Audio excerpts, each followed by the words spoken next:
حسن عبد الكريم امام تغطيه وتدخل مره اخرى، تمريره لمصلحه الهلال على جهه اليمين. فيصل درويش محاوله تمرير كره ممتازه لمصلحه سلمان الفرج بكره تصطدم وكره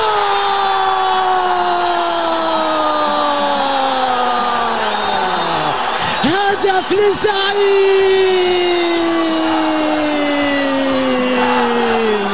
فعلها يوسف السالم واغتنم رياحه ونجح في استغلال الفرصة للهلال. هفوة قاتلة من الدفاع السداوي يستغلها يوسف السالم بالرقم 16 وبالهدف الأول للهلال. هفوة من الدفاع القطري، كرة ممتازة من جانب سلمان الفرج، صدمت بالدفاع وصلت بسهولة تامة. يوسف يعوض غياب ناصر الشمراني، يسجل من ثاني فرصة يحصل عليها في مباراة اليوم بعد 20 دقيقة لعب في المباراة.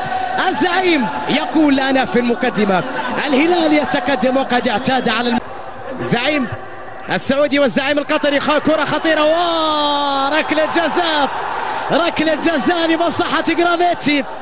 حكم المباراة يشير إلى ركلة جزاء للسد، بالفعل تدخل وبطاقة صفراء، بطاقة صفراء على أحمد شراحيلي الذي تدخل أمام جرافيتي. ذكي جرافيتي، لاعب من نوعية اللاعبين أصحاب القدرات العالية، القدرات الكبيرة، المهارات، مهارة من جانب جرافيتي، ثم الدفاع بتهور، وهنا دور الخبرة. شراحيلي لم يكن تدخل منطقي في الكرة الماضية، لم تسعف الخبرة في الكرة الماضية، ولكن علينا انتظار ركلة الجزاء للفريق السداوي الآن عن طريق المتألق حسن هيدوس. حسن هيدوس لديه الفرصة لإدراك التعادل. السد من علامة الجزاء، محاولة لتعديل النتيجة بالنسبة للزعيم القطري عن طريق حسن هيدوس أمام عبد الله السديري. السد الآن لديه الفرصة ليتعادل في النتيجة مع الدقيقة 31. هيدوس أمام السديري، فرصة للتعادل. حسن ومحاولة للتعادل بالنسبة للسد. هيدوس أمام السديري، هيدوس يلعب كرة،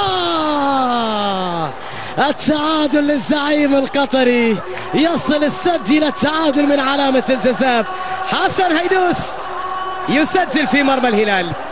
المباراة تعود إلى التعادل مرة أخرى، والتعادل الذي يعطي الكثير من الراحة لجماهير الزعيم القطري بالتأكيد لضمان صدارة هذه المجموعة إذا استمرت الأمور على حالها.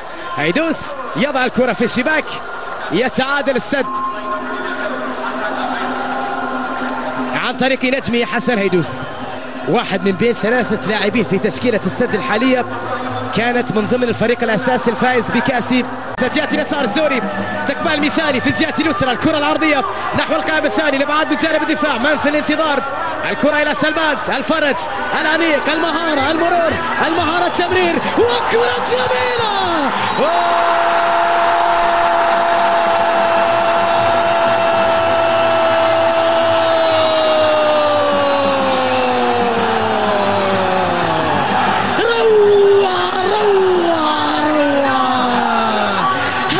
ثاني للزعيم، هدف ثاني للهلال. يا عيني يا سلمان، كعبك عالي يا خالد. شوف اللمسة، الفرج يمر خالد بكرة وكسولة بالخطأ في مرمى، جميلة من الفرج، أناقة الفرج، مهارة سلمان وكعب خالد العالي، وهدف للهلال ثاني، وصدارة نقول مؤقتة إلى أن تنتهي المباراة. أي ردة فعل ممكن أن نشاهدها؟ سننتظر زعيم قطر، سننتظر السد وما يمكن أن يحدث. أجواء كبيرة في المدرجات وفرحة.